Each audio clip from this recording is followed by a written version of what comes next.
Alright, hey guys, so finally we have a proper gameplay reveal. This is what should have happened during Gamescom. Yes, this is what I was talking about. This is exactly what they should have done during Gamescom. And if the gameplay reveal could not make it to Gamescom, they should stop spamming us with ads full of Midnight Suns. We had ads for like hours of Midnight Suns. It was endless for like 3 entire days. Marvel 2K have paid off these Gamescom people to play their trailer for essentially what was probably 10% of the entire video that we watched, and the video itself was more than 30% of ads, right? Some people said it's 90% ads, which is a bit of an exaggeration, guys. But I get what you guys mean. It's just so annoying to be bombarded with ads every few minutes and only to see like clips of repeated trailers. And Midnight Suns was just getting in my nerve. Like it was honestly irritating. And even the host had to actually make a guess of what this was because he said that they were not being too clear on what it possibly is. However, he guessed that it could be a tactical RPG or maybe even a sort of a MOBA base. Maybe you can move around and stuff like that. But finally, we have an actual gameplay reveal, and I think he got most of his points correct. But however, there seems to be a system that clearly no one was aware about, which is the cards system. So now we finally get to see what the cards look like. I'm not too hot on these these graphics and these drawings. Honestly, I think I've seen way better card drawings in card RPGs. I think was it Arcana Tactics, I think, had some pretty decent card stuff, and then there's of course even the recent Dota Underlords, I think, had some decent card stuff. Of course, you have stuff like Seven Deadly Sins, which the mobile game, which had such good card graphics, and then we all know the legendary Hearthstone. So I think they should probably work on these graphic drawing like animations. Like this is Blade, by the way, the one you're looking at in the quick strike and the stick attacks, and it looks like there's gonna be no no mana cost or something, but there might be ways to up something because there's plus twos and plus ones, and then there's like a three here. So each of these will definitely have some form of mechanics to do, with your probably your like your ultimate meter being built. And it could just be you have a bunch of cards to use every other turn when you want to choose an attack, and then you just gotta. So as you can see over here in this particular Wolverine scene, you have about 5 cards that he's holding, so it's quite similar to Seven Deadly Sins in terms of you having a bunch of cards and you gotta select it. Seven Deadly Sins gives you 3 options. Um, no, actually, it gives you 5. Yeah, it gives you 5 if you have 3 characters in your team, and you have to merge and move certain cards in order or certain sequence. I haven't played that game in a long time, by the way. It's been more than a year since I've touched that game. But yeah, the combined mechanics was what really made that game fun. I'm not sure if this game has such combined mechanics, but from what we can see here in this frame, we notice that there's 5 different types of cards. Like none of the cards here look the same. Therefore, it's unlikely that there's going to be some kind of a combined mechanic. However, we do see this thing that says not enough heroism. So heroism is probably this meter here on the right, which is charging up. So there's 3 different bars, and I guess you got to charge these bars up. Or something else will actually add the heroism counter here. So it is possible that the +1 under the card, like indicated under the card itself, the +1 is actually what's indicating the increase in heroism, and then the number above the cards here probably indicate how much of heroism you require to use the respective card. So you got to build up heroism by using certain specific cards, and then you got to use the cards that require heroism to cast them. So it may be possible that you always consistently have a set of specific type of cards, meaning you have 2 cards that always require you just spend heroism to use, and some cards that you require to gain heroism. And it is possible you can probably build these 5 card stack. Once again, a speculation because none of that was actually revealed in this trailer. I wish we actually got to see a bit of the deck building because we all know they have amazing graphics, right? Like these cutscenes look really nice. These look like Witcher 3 graphics, right?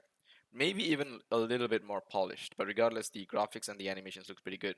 It looks like we'll be playing as this character here on the left, known as the Hunter, who is what we'll be playing as. At least that's what the wiki says. I read up the wiki a while ago just to make sure.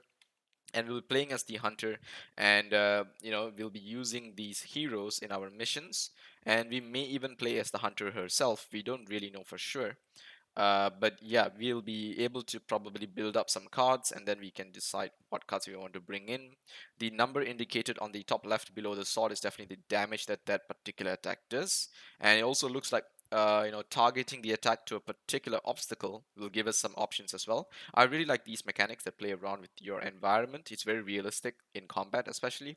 Like, we do know expert combatants always use their environments to their advantage, and this game is made by what do you call this?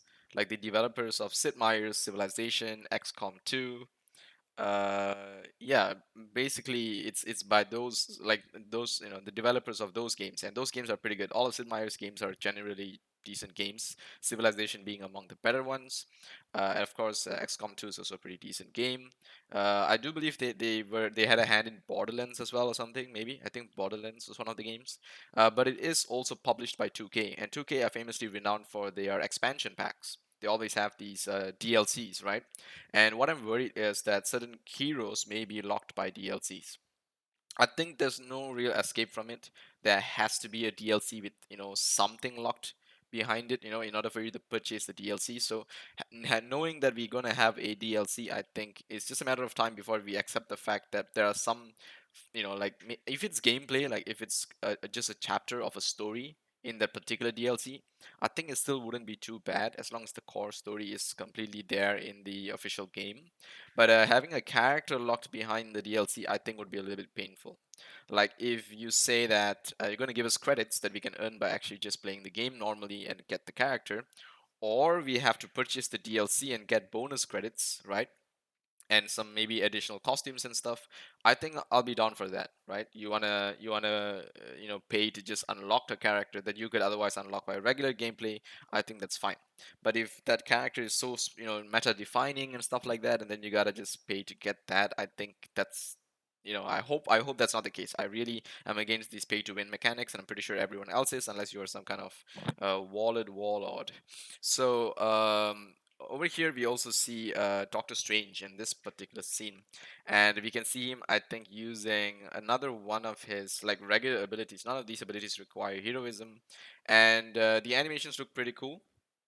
They apply certain mechanics such as bleed. I think we all know bleed is a very famous mechanic in Marvel games. I'm not sure why. When we don't really see many bleeding in the actual films, we barely see any bleeding in the actual films. It's so against bleed in the films, but in the games, it's like bleed everywhere, blood splashes everywhere. They even have Blade here, guys. He's like a literal vampire warlord. So yeah. Anyway, looks pretty awesome. I think it will be interesting to see how these card mechanics balance out and how they balance out certain characters. We do get to see some rare characters, especially what they call this one. They call her Nico Minoru, but I know her as Sister Grimm. And I think a lot of people actually just know her as Sister Grimm. She's quite famously just that. So this is the general cast that we know so far for now. I do believe they'll be adding more characters in the future. As I said, I do wish that they do not have any characters locked behind a paywall, but we will be playing as the lady in the middle, who will be the hunter, who will be our player character, I guess. I'm not sure if we can select gender. It would be nice if we get to select gender, like get to play as whoever we want, and not, forced to be a specific character, especially if it has nothing to do with the story itself. Like, for example, if Hunter is a special new character added to the Marvel Universe, and she's going to have a role in the comics, she's going to have like a character arc that we're going to see her learn and develop and whatever, then I understand. Right, I will be fine to play as whoever that person is. But if it's just completely, just for flair, like it's just going to be you and you get to customize her, you get to pick her skills and powers, which is what I've heard so far, is that you'll be able to customize her by selecting her powers and abilities. I think we should be able to just define what kind of character she's going to be. Let me look if there's actually a customization. I don't see any here. Let me look at the other one. So I have the extended gameplay walkthrough trailer here, also from Marvel, and this one is showing us Sister Grimm actually using some curse abilities, and you can see there's a lot of other cards that say not enough heroism. So this actually makes me think that you actually have a larger deck of cards. Maybe you have about 20, 30 cards, and they're going to be rotating in randomly. This is a possibility because here you get to see that she really has not enough heroism to do more than 50% of her abilities, unless the player specifically builds her in such a way that you it's up to you, right? You want to have some cards that only do one or two things, like maybe you just want to curse, until you get enough heroism to use something else. Once again, we don't know because the gameplay reveal didn't reveal enough. They call it extended gameplay walkthrough trailer. I have no idea what the hell that means because there's no walkthrough here. And here we finally see some sort of body type selection. So I guess, yeah, it looks like they actually have the ability to select a player character's body. Is there any customization? Oh yeah, there is. So we get to actually customize all the way to the details of the face and the hair. All right, I love this. This is a great thing to have. It's really nice. This is what they should do in any game that like this character editor thing has been around for generations, right? We've had these things in games for like 20 years now. So it's nice to see that they actually have this, which means that we get to build our own character and have our own story, have our own lore, our own experience of it.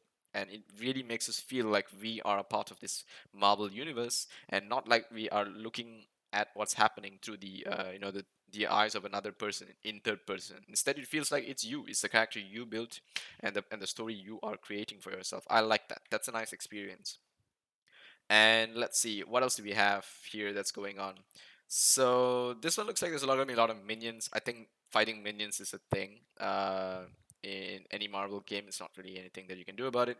Here you finally see the Hunter together with Captain Marvel and Blade all side by side, and the Hunter is actually using some ability. I think it's a heal or a revive ability, or rather it's just a recovery ability because she's dazed. I think she's removing the daze. Yeah, okay, she's removing the daze. And unlike this, like it looks like there's really some movement and strategy. So I think it's pretty close to what is the game they recently released?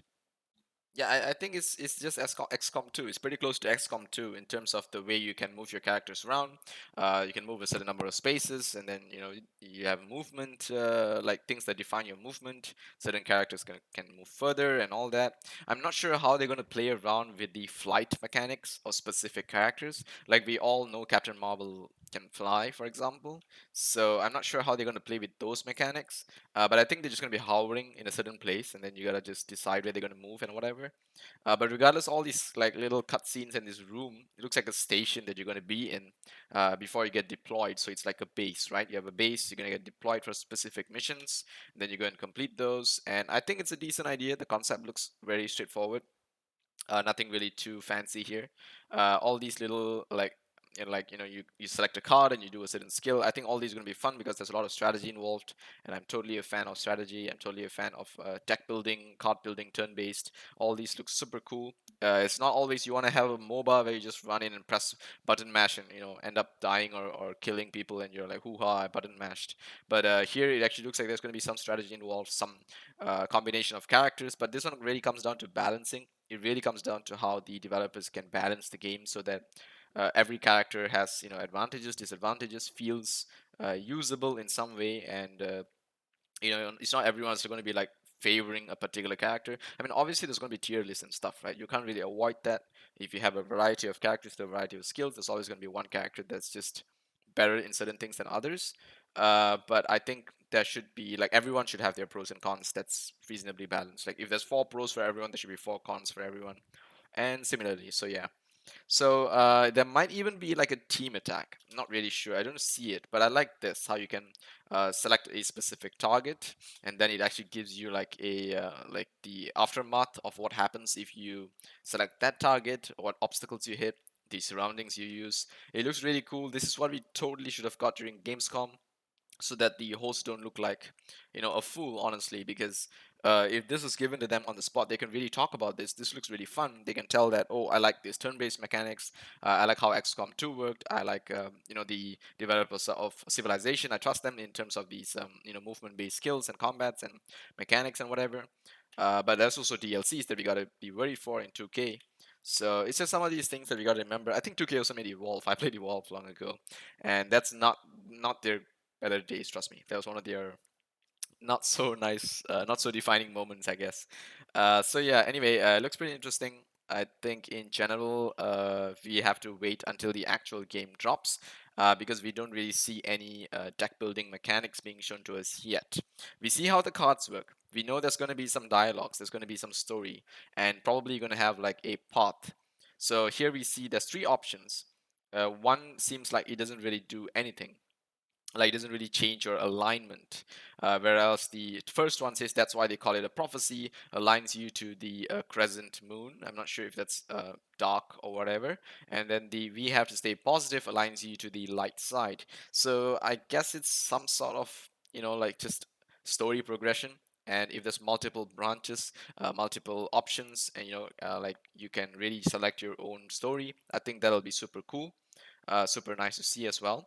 I'm not sure how that will play into the available missions, but I'm sure that maybe you can choose a specific mission based on your alignment, and you can, like once you've done it, you can still complete the rest of it just for completion's sake. Anyway, maybe it's something like that.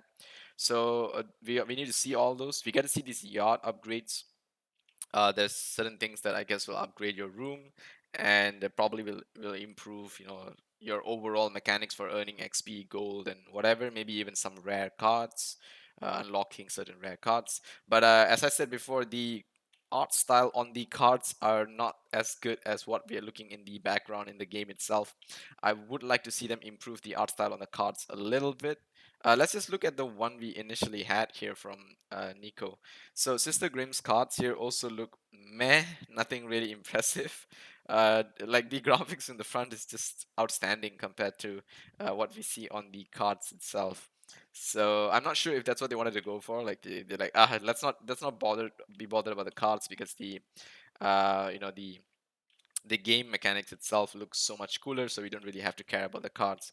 I'm not sure if that's what they thought, but it would be nice if the cards also look pretty fancy. Like, yeah, these drawings look meh, like whatever, So when you're in your deck building screen, it's gonna look really lame.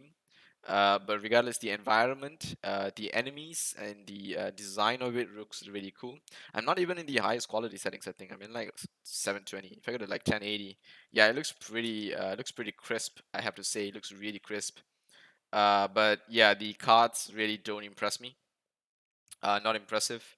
But the symbols, the UI looks pretty decent. The environment looks pretty decent. I think they designed this having mobile in mind, but so far from what I can see in the wiki, it does say it'll be launched for PC, PS4, Xbox, blah blah blah. But there's no mobile enlisted. Uh, However, not enlisted, listed. However, who knows? Maybe they haven't optimized it for mobile, and maybe they will release it in the future for mobile. And if that is the case, I wish they'll be able to allow us to switch between platforms of PC to mobile just to strategize and plan things out, before we actually get home and play the game. I think that'll be pretty cool. It gives me the Genshin Impact feels of being able to just switch smoothly from mobile to PC if that's the thing that they can do. So yeah, now I'm looking forward to it. I think this is decent. This is what we were bombarded for I don't know 30 like crazy number of ads, man. The Midnight Suns was in every ad cutscene that Gamescom had, and the host had no idea what the ad is for, what's being shown. Like all they could see is trailers. But finally, we get to see the gameplay reveal, and it's revealed like a few days after. Yeah, they should have just held on and not shown anything. Like, what's the point building a hype without any gameplay, not even knowing what it is, and then having so many trailers, man? It's so annoying.